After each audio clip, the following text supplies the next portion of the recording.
Kanchipuram Vakula silks నాణ్యత మా ప్రాధాన్యత. మదీనాగూడ, మియాపూర్, హైదరాబాద్ లో త్వరలో శుభారంభం. నమస్కారం, వెల్కమ్ టు ఐ డ్రీమ్. నేను విజిత. ప్రస్తుతం మనతో పాటు ఉన్నారు శివరుద్ర సాధు స్వామీజీ. ఇప్పుడు వారితో మాట్లాడి మన సందేహాలన్నింటినీ నివృత్తి చేసుకుందాం. నమస్కారం గురువుగారు. నమస్కారం తల్లి. గురువుగారు, చాలా మంది భార్య భర్తలు పెళ్లి తర్వాత కొద్ది రోజులు బాగానే ఉన్న తర్వాత తప్పటడుగులు వేస్తున్నారు. అవును తల్లి. ఇలాంటివి రోజు రోజుకి చాలా ఎక్కువగా చూస్తున్నాం, మనం పెరిగిపోతూనే ఉన్నాయి ఇలాంటి సంఖ్య అనేది. వీటన్నిటికీ అడ్డుకట్ట వేయడం సాధ్యం కాదంటారా గురువుగారు? ఖచ్చితంగా. మీరంటున్న సమాజంలో ఈ ప్రశ్నకి విలువైన సమాధానాలు మనం చాలా విధంగా మాట్లాడవచ్చు.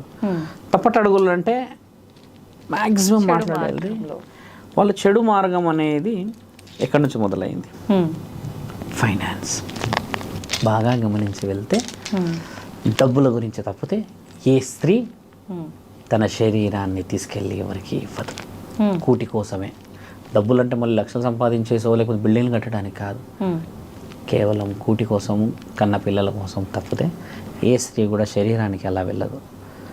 ఒక విషయం, తప్పటడుగులు భార్యాభర్తలు ఎందుకు జరుగుతుంది అంటే అమ్మ, ఒకటి మనం స్పష్టంగా గమనించాల్సింది ఏంటంటే, ఒక భర్త ఒక భార్య శారీరకంగా బాగుంటేనే సంసారం బాగుంటుంది అనేది నానుడిలో ఉన్నాయి.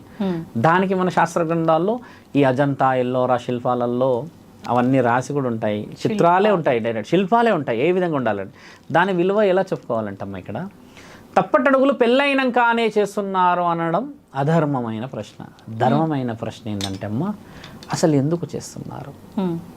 పెళ్ళి కాని వాళ్ళు, పెళ్ళి అయిన వాళ్ళు, ఆడవాళ్ళు, ఒంటరిగా ఉండేవాళ్ళు, కొందరు వ్యక్తుల ద్వారా మీరు అడిగిన ఈ ప్రశ్నకి ఒక రూపం వచ్చింది.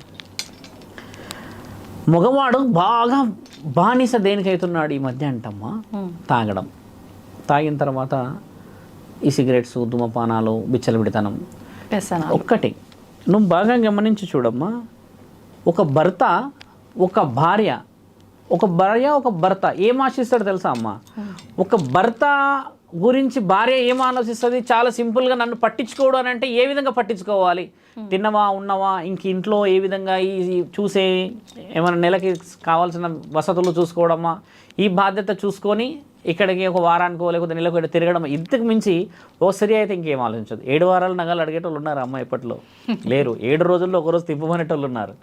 ఆ విషయం అని ఈ మగవాడు తెలుసుకోలేకపోతున్నాడు. ఒకటి, ఈ మగవానికి చెప్పేటోళ్ళు కూడా లేరమ్మా, అదొక పెద్ద సమస్య ఇక్కడ. తల్లిదండ్రులు కూడా చెప్పేటోళ్ళు లేరు ఈ రోజుల్లో. నన్ను కోపంగా చూసింది అని అంటాడు. ఆయన కోపంగా ఎందుకు చూస్తుంది? భార్య గురించి చెప్తే ఈయన ఎట్లా నమ్ముతాడు? అలా ఆడపిల్ల గురించి తక్కువ అంచనా వేయడం మొదలుపెట్టారు. ఒక విషయం అమ్మ, ఒక స్త్రీ తప్పు చేస్తుంది అనడానికి గల ముఖ్యమైన విషయం, ఇంట్లో నీవు వెలిగించాల్సిన దీపాన్ని వెలిగించకపోతే మరి కన్న పిల్లలు ఎక్కడికి పోవాలి? అదే నువ్వు బాగా వ్యసనపరుడై అప్పులు చేసి అదే ఇంటికి వచ్చి ఈమెని ఇష్టం ఉన్నట్టుగా చెడు చెడు మాటలు మాట్లాడితే సమస్యకి నువ్వు సమస్య అయిపోయినావు అక్కడ. ఒక స్త్రీకి ఈ భర్త రాను రాను రాను రాను రాను ఏమైపోయాడు తెలుసా అమ్మ? ఈ పిల్లలతో పాటు ఈయన కూడా ఒక పిల్లగాడు అయిపోయాడు. ఇక డబ్బులు, ఇల్లు, సంసారం ఈయనకు కూడా ఇవ్వాలి. 50 ఈయనకు 100. అలా చేసేటోళ్ళు ఎంతమంది లేరు తల్లి? మళ్ళీ ఈ ఇచ్చిన 100 దాగొచ్చే కొట్టేటోడు. అలాంటి సమాజాన్ని గురించి మీరు అడిగిన ఈ ప్రశ్న, స్త్రీ తప్పటడుగులు ఇప్పటివరకు వేయలేదమ్మా. కేవలం కూటి కోసం, ఇంటి కోసమే వేసింది. అలాంటి స్త్రీ తప్పు చేసిందని ధర్మశాస్త్రాల్లో రాసి లేదమ్మా. అది తప్పు అని రాసిన, ధర్మం అని రాసిన వారికి పెన్ను పట్టుకునే ధైర్యం ఇంకా రాలేదు, రాదు కూడా. ఎందుకంటే కూటి కోసమే చేస్తున్నా అని చెప్పేసేసి ఎన్నిసార్లు ఎంతమంది స్త్రీలు ఎన్ని సందర్భాల్లో ఎన్ని బాధలు పడలేరు. పైశాచిత్కానికి నన్ను సుఖపెడతలేడు నా మగవాడు అని చెప్పేసి ఆడది ఎప్పుడు వెళ్ళలేదమ్మా బయటికి. మీరన్నా 5%, 10% మంది చాలా తక్కువ, అది వేరు లెక్క. 90% నా ఇంటి ఆడపిల్లలు కానీ, ఈ సమాజంలో ఉన్న ఆడపిల్లలు కానీ, ఏ దేశంలో ఉన్న ఆడపిల్లలు కానీ ఒక ఆలోచన అనే దాంతోనే తప్పితే డబ్బు కోసం పోవట్లేరు. తప్పు. పొద్దున పోతే సాయంత్రం వచ్చే భర్త తాగే వస్తున్నాడే కానీ ఏమైనా తెస్తున్నాడా అమ్మ? తెస్తలేడు తల్లి. మీకు ఇంకో విషయం ఏంటంటే అమ్మ చెప్పేది, ఈ భర్త ఏం తెస్తున్నాడో, ఈ భార్య ఏం చేస్తుందో పిల్లలు కూడా చూస్తున్నారమ్మా. We're not giving hopes to the future. We're giving only simple pressure, communication heavy చేస్తున్నాం. డబ్బులు డబ్బులు డబ్బులు డబ్బులు డబ్బులు డబ్బులు గొడవ. ఆ కిరాయి అనేది ఎవరి పని పెట్టారో కానీ నెల తిరిగేలోపు కట్టేస్తామా? ఈ ఆడపిల్ల ఎక్కడ పోతుందమ్మా? వచ్చినవాడు ఇంట్లో ఉన్న ఆడపిల్లని అడుగుతాడు కిరాయి అనో రెంట్ అనో, నీవు పోయినవాడు ఎన్నో ఉంటావు. ఎంత అవమానం ఫీల్ అవుతుందా అమ్మాయి? ఎంత చిన్న చూపు అనిపిస్తుంది. మళ్ళీ అందులో రిస్ట్రిక్షన్స్, 10,000 కట్టాలి. అలా ఎందరో ఆడపిల్లలు కూటి కోసమే తప్పితే ఎక్కడ కూడా చెడుగా కావాల్సుకొని ప్యాషనేట్గా పోతలేరమ్మా. ఒక్క మాటలో గమనించి చూడమ్మా, 90% మందిని పక్కన పెట్టి 10%లో నువ్వు అన్న ఈ చెడు మార్గం ఎత్తుకున్న వాళ్ళు ఎంతమంది సుఖభోగాలు అనుభవించి పెద్ద పెద్ద బిల్డింగ్లు కట్టి ఎక్కడ లేని రాజ్యాన్ని చూసిన వాళ్ళు ఉన్నారు చెప్పమ్మా.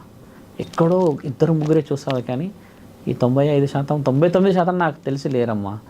బాధలు ఎలా చెప్తారంటే, ఇప్పుడు 3 పూటలు తిండి అయితే తినక తప్పదు మానవుడు, పిల్లలకైతే తప్పదు కదా.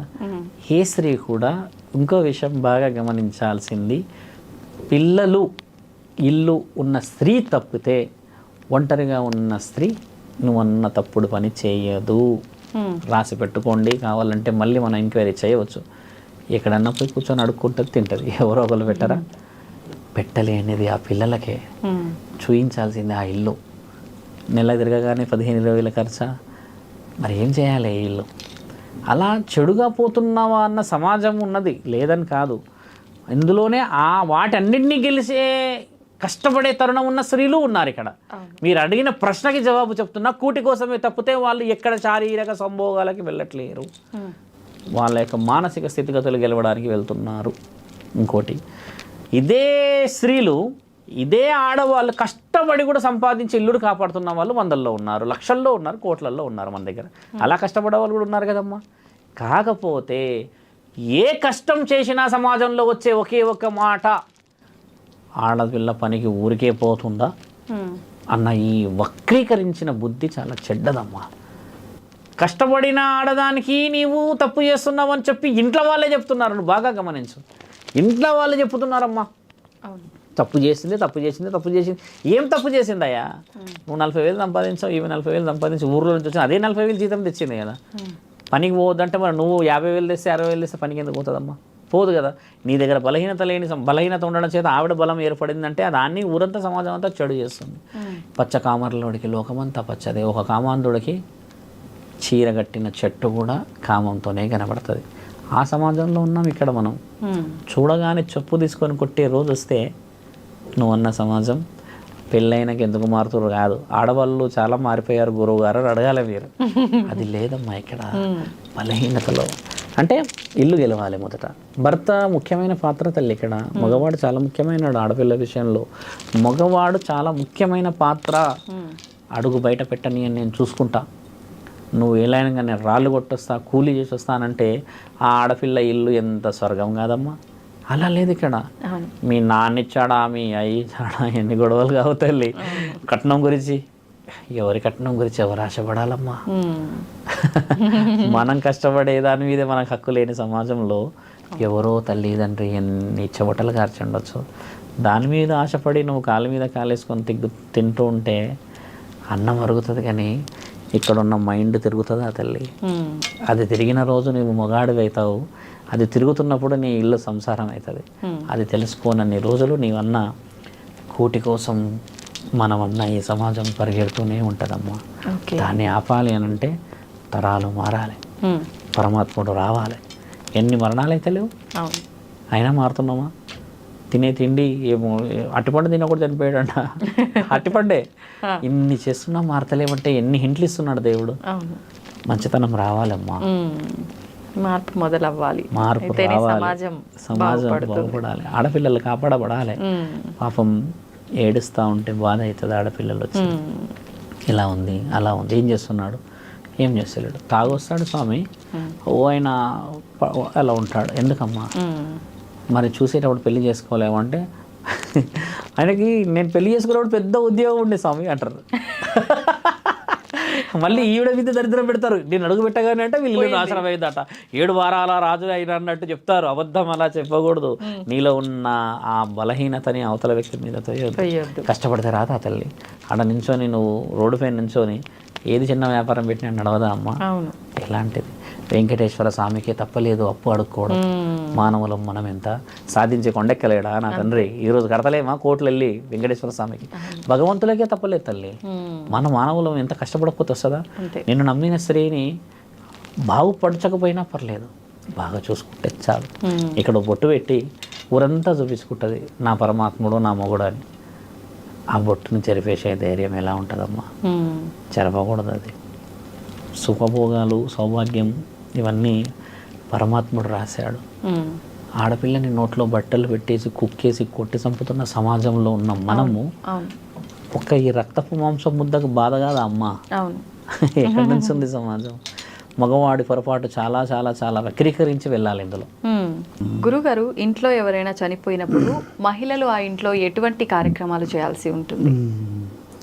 చాలా బలమైన ప్రశ్న మీరు అడిగారు. మీరు ముఖ్యంగా తెలుసుకోవాల్సింది ఏంటంటే అమ్మా, ఒక ఫంక్షన్కి వెళ్ళామనుకుందాం, ఇంకేదైనా మంచి కార్యక్రమమే, ఒక స్త్రీ ఏడుస్తుంది, పురుషుడు ఏడుస్తాడు, కాకపోతే కనబడాడు పురుషుడు బయటికి. ఒక స్త్రీ మీ స్నేహితురాలే అనుకుందాం, మీరు అడిగిన విలువైన ప్రశ్నకి. మా ఇంట్లో ఎవరైనా చనిపోయారు అని మీరు ఫోన్ చేసి చెప్పారు అనుకుందని చెప్పినప్పుడు వస్తారు. ఒక స్త్రీ యొక్క విలువ చెప్తున్నాం. కొడుకులు, 4 కొడుకుల్లో ఒకే ఆడబిడ్డ అనుకుందాం. ఓకే, ఆ ఒక్క ఆడబిడ్డ అమ్మ, నువ్వు అడిగిన ప్రశ్న చాలా విలువైంది. ఏడుస్తే ఊరంతా ఏడుస్తుంది తల్లి. బాగా గమనించను ఈ ప్రశ్న. 4 మగవాళ్ళు ఉన్న ఇంట్లో కోడలు కూడా ఉంటుంది. వాళ్ళు వచ్చి ఏడ్చిన ఏడుపు చాలా తక్కువ కావచ్చు, కానీ ఆ బిడ్డ ఏడుపు మొత్తం ఊరు ఏడుస్తుంది తల్లి. అందుకే ఆ ఏడుపుతోని ఆ ఇంట్లో చనిపోయిన ఆ వ్యక్తి పరమాత్ముడిని చేరలేడేమో అని ఏడిపియ్యారు. చాలామంది ఆపుతారు. ఎందుకంటే ఆ ప్రేమకి శాసన గ్రంథాల్లో చోటు దొరకలేదు ఇంతవరకు. ఒక స్త్రీ ఏడుపుని ఆపేది దొరకలేదు తల్లి, ఆపలేం మనం. సాక్షాత్తు నా తండ్రి పరమేశ్వరుడు కూడా వాళ్ళ బిడ్డ ఏడ్చిందంటే కదలగలడా, పోగలడా? పార్వతీమాత అయినా తీసుకుందాం, భార్య అయినా సరే, ఏడుపు ఒక స్త్రీ గురించి చెప్తున్నాం, కదలగలడా తల్లి? వెళ్ళలేడు. అలాంటిది శ్మశాన వాటికకు వచ్చి లేదా ఆ కార్యక్రమంలో ఏడిపి ఆ రోదన మహా ముక్కంటికి కూడా చెవులని మూసుకునే తరుణం అది. ఆ ఏడుపుకున్న విలువ అది. విలువ ఎలా ఉంది చూసావా అమ్మ? ఒక ఫంక్షన్ తీసుకుందాం, ఒక బిడ్డ పెద్ద మనిషి అయిందో లేకపోతే ఇంకే కార్యక్రమం చేస్తే మేనత్తులు వచ్చి ఏడిస్తే అందరు ఏడుస్తారు. అదే మగవాడు 4 ఆటలు పోయాలో మందు తేవాలని తిరుగుతుంటాడు. అంటే తరుణం చూడండి అక్కడ. శాస్త్ర గ్రంథాల్లో వీటికి చోటు ఇంకా దొరకలేదమ్మా. నువ్వు పెకిలించి నేను శివరుద్రని, బహుశా పరమాత్ముడు ఇంకో 25-30 ఇచ్చించవచ్చు, మళ్ళీ అడగవచ్చు నన్ను. ఒక స్త్రీ ఏడుపుకి శాసన గ్రంథాల్లో చోటు రాలేదు ఇంతవరకు, రాదు కూడా. వస్తే నా తండ్రి పరమాత్ముడు ఇలా ఎందుకు కూర్చుంటాడు? హ్యాపీగా తిరుగుతూ ఉంటాడు కదా. ఒక స్త్రీ రోదననే శివుడు 3 కన్నులు ఇంతవరకు తెరవకపోవడానికి గల కారణం, ఒక స్త్రీ వల్లే భూమండలం రక్షించబడింది. ఒక స్త్రీ వల్లే భూమండలం ఇప్పటికీ అన్ని చెడులు జరుగుతున్నా ఎక్కడో మంచి కనబడుతుందంటే ఒక స్త్రీ కాపాడుతున్నదే ధర్మం. భర్తకి బాగలేదంటే ఏడిచే ఆ ఏడుపు ఒక భార్య ఎంత గుండెలను కదిలిస్తుంది. వైద్యుడు కూడా కళ్ళల్లో నీళ్ళు తీసుకొని వెళ్ళిపోతాడు ఎక్కడన్నా స్థితిగతులు వస్తే. రోడ్డు మీద పడ్డప్పుడు ఏదైనా ఏడుస్తే పక్కలో ఉన్న వాళ్ళు బాధపడిపోతారు. ఆ ఏడుపుకి చాలా విలువ ఉందమ్మా. ఒక స్త్రీని ఆ ఏడుపు ద్వారా దాటలేమేమో, శ్మశానం దాకా తీసుకుపోయి ఆ యొక్క విలువని అంత పరిపూర్ణతగా ఇవ్వకపోవచ్చేమో అన్న ఆలోచనతో మీ నాన్నల నాన్నలు, మా తాతలు, ముత్తాతలు అంతా ఏం చేశారంటే, కొంచెం వీరిని ఈ యొక్క వివరణకి దూరంగా పెడదాం, ఇంటి దగ్గర ఏడ్చుకోండి. ఒక సినిమాలో డైలాగ్ ఉంది, మీరు ఏడుసుకోరమ్మా అంటాడు ఏదో సంతకాలు పెట్టించుకున్నాక. అలా ఉంటుంది, ఇంటి దగ్గరనే ఏడవాలి. బయటికి పోయి ఏడిస్తే ఊరంతా ఆయన పోలేడు. తండ్రి వేదన, తల్లి వేదన. ఇంట్లో ఏ ముసలోడు చనిపోయినా, మన తాత ముత్తాత అయితే ఒకప్పుడు వయసోడే కదా, ఇప్పుడు నువ్వు ముసలోడు అంటున్నావు, ఒకప్పుడు వయసోడే కదా తల్లి. అలాంటి వాళ్ళ ఏడుపుని ఆడపిల్లల్లో చేత జరిగితే పరమాత్ముడు కూడా మెచ్చాడు, తీసుకెళ్ళలేడు ఆయన.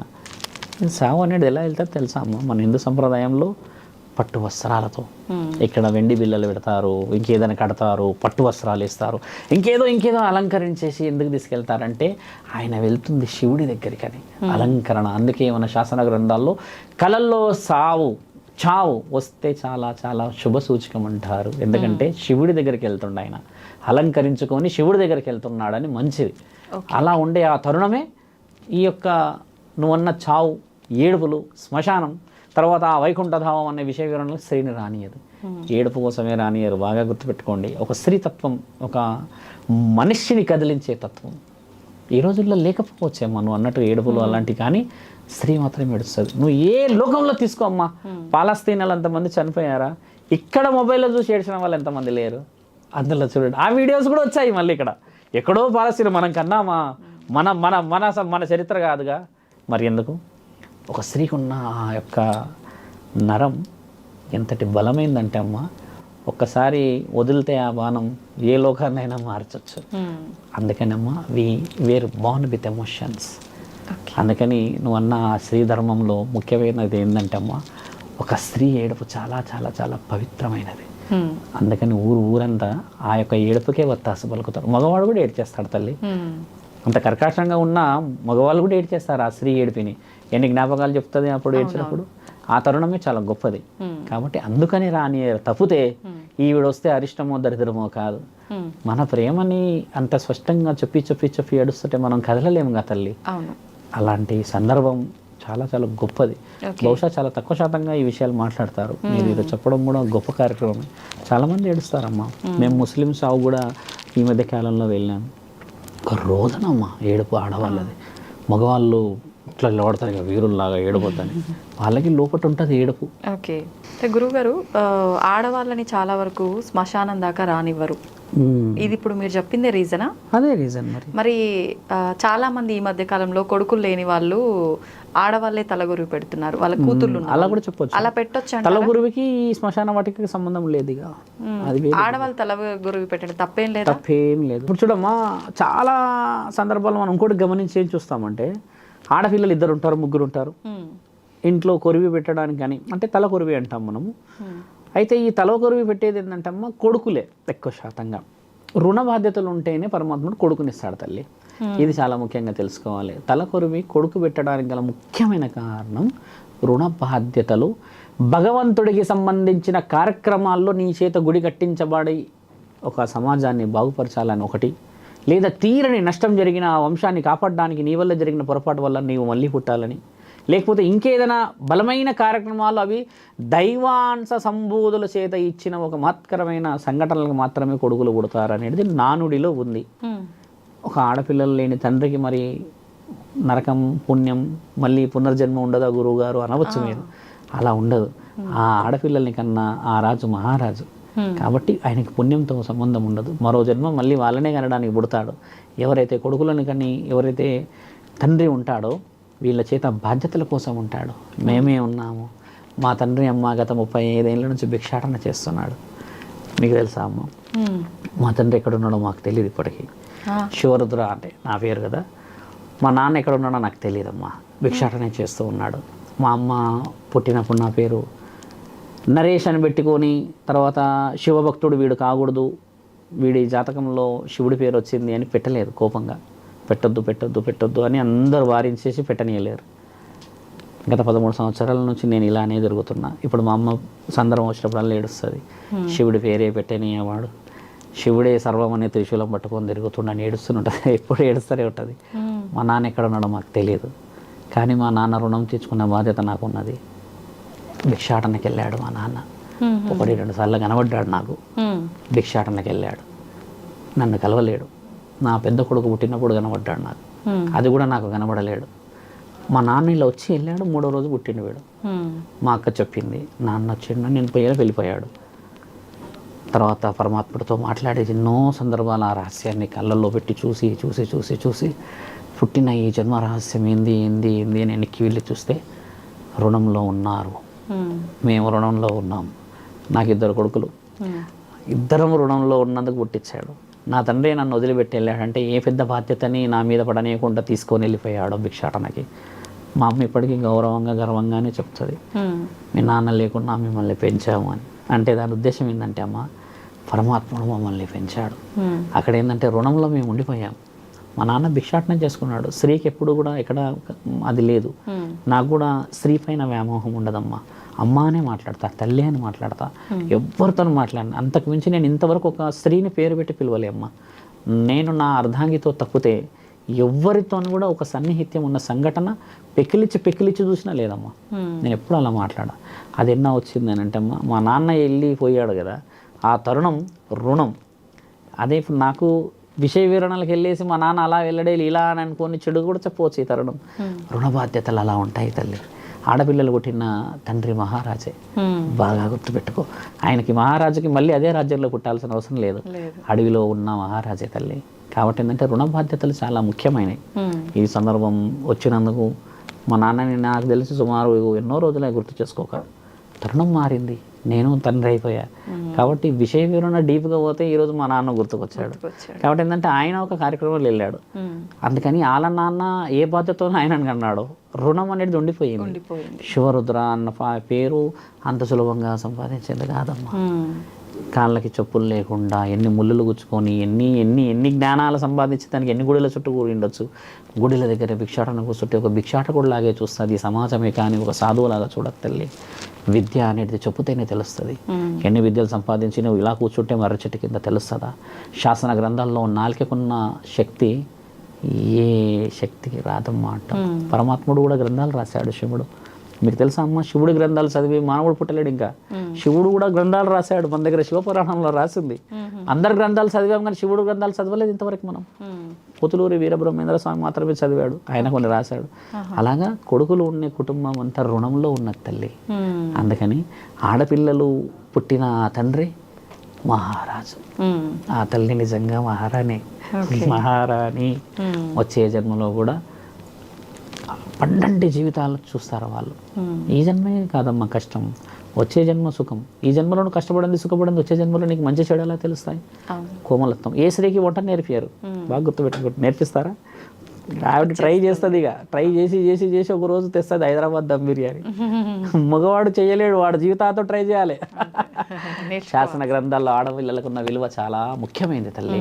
అందుకని మీరు అన్నది ఆడమగ అనేది చావు శ్మశాన వాటిక వరకు ఆడపిల్ల వచ్చింది అని అంటే చాలా తక్కువ సందర్భం. ఒక రుణం పరమాత్ముడు కంప్లీట్ చేసిండని అర్థం. అక్కడికి ఇక్కడ రుణం పెట్టిండు కొడుకు విషయంలో, అక్కడ ఆపేసాడు రుణం. ఆడపిల్ల రోదన అనకూడదు, ఆడపిల్ల ప్రేమ. ఏడుపులోనే ఏడుస్తారు ఆడపిల్లలు, కానీ ఎవరన్నా మగవాడిని పొడుచుకుంటూ ఏడిచిన ఆడపిల్లని చూసారా? పొడుస్తున్నా ఏడుస్తారు వాళ్ళు. ఎందుకు? నువ్వు అంటే నాకు ఇష్టం కదా, నువ్వు ఏమైనా చేసినా భరిస్తాం కదా, చంపేయి అంటారు, ఏడ్చుకుంటూనే అంటారు. అది కూడా ప్రేమనే. ఇంకోటి ఇక్కడ ఏంటంటే అట్లాంటి వాళ్ళని చంపేస్తారు కూడా మనోళ్ళు, మహాపురుషులు. ధర్మో రక్షతి రక్షత. ధన్యవాదాలు గురువు. ధన్యవాదాలమ్మా.